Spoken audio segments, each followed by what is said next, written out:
जय श्री सद्गुरु देवाय नमः। जय श्री गणपति देवाय नमः। ओम नमः शिवाय। रुद्र संहिता तीसरा अध्याय। ऋषियों ने श्री सूर्य जी से कहा, हे सूर्य जी, आपको प्रणाम है।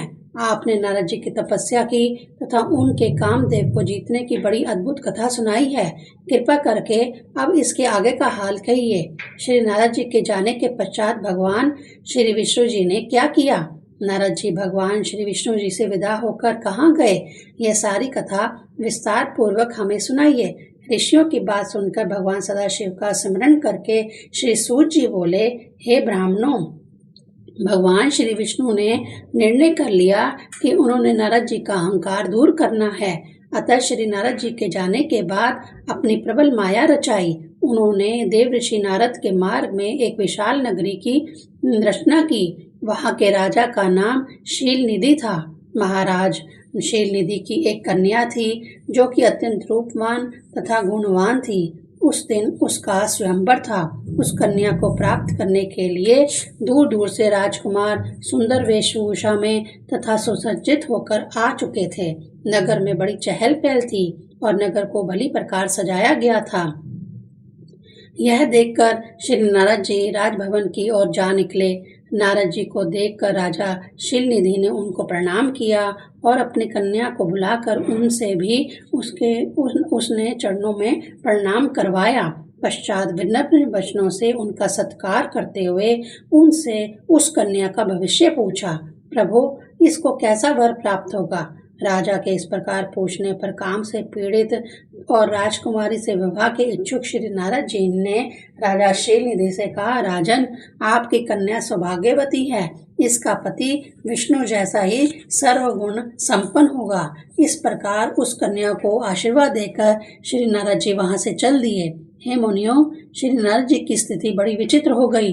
वह सोचने लगे कि राजकुमारी मुझे किस प्रकार प्राप्त हो सकती है। वह राजकुमारों के मध्य में मुझे किस प्रकार वर्ण कर सकती है। सौंदर्य सब स्त्रियों को प्रिय होता है। यदि मैं भगवान श्री विष्णु जी का जैसा सौंदर्य प्राप्त कर लूं तो राजकुमारी अवश्य में मेरे गले में जयमाला डाल देगी। अतः ऐसा सोचकर वह विष्णु जैसा रूप प्राप्त करने के लिए भगवान विष्णु जी के समीप श्री विष्णु लोक में जा पहुँचे और भगवान से अपना सारा हाल कह सुनाया और भगवान से कहा, प्रभु, मेरी इच्छा है कि राजकुमारी का विवाह मेरे साथ हो। अतः आप अपना स्वरूप मुझे प्रदान कीजिए। मैं आपका प्रिय सेवक हूँ। श्री सूर्य जी ने कहा, हे मुनीश्वरों, श्री नारद जी के इन वचनों को सुनकर भगवान हंसे और उन्हें आश्वासन देते हुए कहा, मैं आपका हर तरह से कल्याण तथा हित करूंगा और मैंने आपको हरि का रूप दे दिया है। इतना कहकर भगवान श्री विष्णु ने नारद जी को सादर विदा किया। हरि नाम वानर का भी है। भगवान ने श्री नारद जी को उनके वास्तविक हित को दृष्टिगोचर रखते वानर का रूप दिया था। ठीक उसी प्रकार जिस तरह की एक वैद्य रोगी के कल्याण के लिए उसको कड़वी औषधि देता है।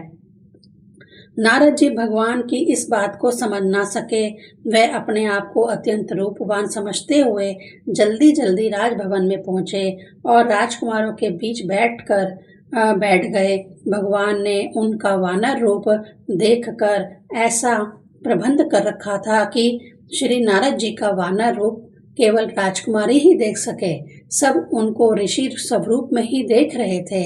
इस पर भी सभा में दो ऐसे रुद्रगण बैठे हुए थे कि वह इस भेद को जानते थे। नियत समय पर राजकुमारी अपनी जयमाला लेकर पंडाल में पहुंची। नारद जी की वानर शक्ल देखकर उसे क्रोध आ गया और वह इनके पास न आकर आगे बढ़ गई। सभा में बैठे राजा महाराजाओं में से उसे कोई भी पसंद नहीं आया। वह उदास सी हो गई। इतने में एक राजा के वेश में भगवान श्री विष्णु जी वहां आ पहुंचे। उनका विष्णु रूप वह कन्या ही देख सकती थी।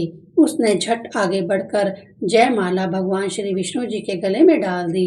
भगवान श्री विष्णु जी उस कन्या को लेकर अंतर्ध्यान होकर विष्णु लोक को चले गए। उनके जाने के पश्चात दो रुद्रगणों ने, जो कि ब्राह्मण के वेश में थे, श्री नारद जी की हंसी उड़ाई। उन्होंने कहा कि तुम किस प्रकार उस सुंदरी को पाने की अभिलाषा कर रहे थे। नारद जी चौंके और उन्होंने रुद्रगणों की बात पर विश्वास नहीं किया। किंतु जब उन्होंने दर्पण में अपनी शक्ल देखी तो उनको अत्यंत क्रोध आया। उन्होंने दोनों रुद्रगणों को, जिन्होंने उनकी हंसी उड़ाई थी, राक्षस हो जाने का शाप दे डाला। चौथा अध्याय। इतनी कथा सुनकर मुनियों ने श्री सूत जी से पूछा, सूत जी, उसके बाद श्री नारद जी कहाँ गए और उन्होंने क्या किया? सूत जी बोले, श्री नारद जी दोनों रुद्रगणों को शाप देकर क्रोध में भरे हुए सीधे विष्णु लोक पहुंच गए और भगवान श्री विष्णु जी से कहने लगे, हे हरि, तुम हमेशा से कपटी रहे हो, किसी को सुख तथा चैन से नहीं देख सकते।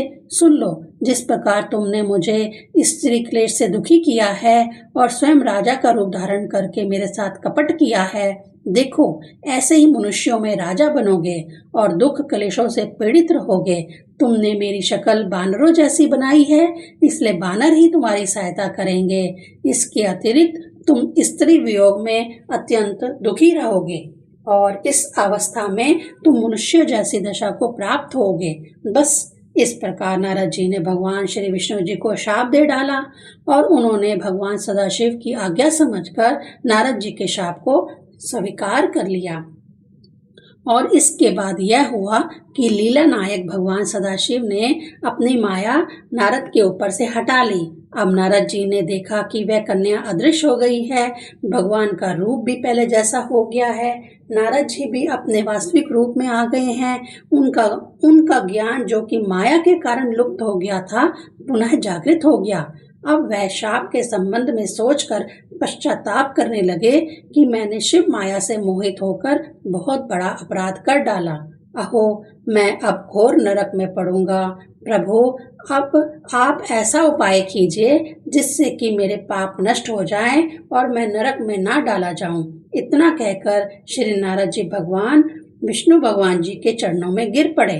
भगवान ने उन्हें उठाकर अपने गले से लगाया और बोले, नारद जी, आप चिंता न करें, आपने भगवान सदाशिव की आज्ञा का पालन नहीं किया, इसीलिए आपको मोह हुआ है। शिव निर्गुण है, वह पर ब्रह्म परमात्मा है, वह महादेव के शुभ नाम से प्रसिद्ध हैं। उनकी सेवा में श्री ब्रह्मा जी संसार की रचना करते हैं और मैं भी उन्हीं की प्रेरणा से संसार की रक्षा करता हूँ। वह भगवान सदाशिव रुद्र का रूप धारण करके इस संसार के संहारक हैं।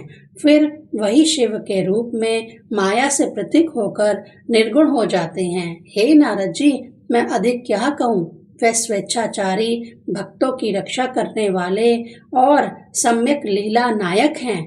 इसलिए हे नारद जी, आप सब प्रकार के संशयों को दूर करके भगवान सदाशिव के स्तोत्र का पाठ करें। भगवान सदाशिव आपका कल्याण करेंगे। ओम नमः शिवाय।